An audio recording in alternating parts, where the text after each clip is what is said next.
സുഹൃത്തുക്കളെ, നമ്മളിപ്പോൾ നമ്മളെ വർക്കിൻ്റെ ഇടയ്ക്ക് ജയ്ക്ക് നമ്മളോട് എന്തോ പറയാനുണ്ടെന്ന് പറഞ്ഞ് ഇവിടെ വന്നിട്ടുണ്ട്. എന്തോ ഇവിടുത്തെ വർക്കിനെ പറ്റി എന്തോ അത്യാവശ്യം കാര്യങ്ങൾ എന്തോ പറയാനുണ്ട്. എന്താണെന്ന് പറയാം. സംഭവം ഇപ്പോൾ കാണിച്ച സാധനം ഒരു 10 വർഷത്തും കൂടെ കാണാൻ പറ്റത്തുള്ളൂ. ഈ ഒരു സെറ്റപ്പ്, ഈ സെറ്റപ്പ് നമ്മളെ ഈ ആൾക്കാർ, നമ്മളെ കൂട്ടുകാർ പോലും, നമ്മൾ പോലും ചെയ്യുന്നത്. ഇന്ന് നീ അതിനകത്ത് യോജിക്കുന്നു. നീ ഇത് ജീവിതത്തിൽ ചെയ്യണമെന്ന് തോന്നുന്നു. കരിയറി സംഭവം ഇമാരിവിടെ ഷീറ്റ് ഇടുകയാണ് വീണ്ടും.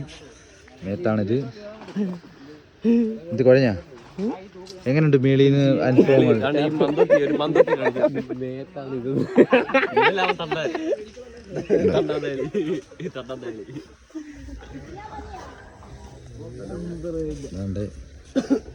അവരൊന്നും ആയിട്ടില്ല. അനിയനവിടെ വിഷമിച്ചിരിക്കുന്നത് നിങ്ങൾ കാണുന്നത്.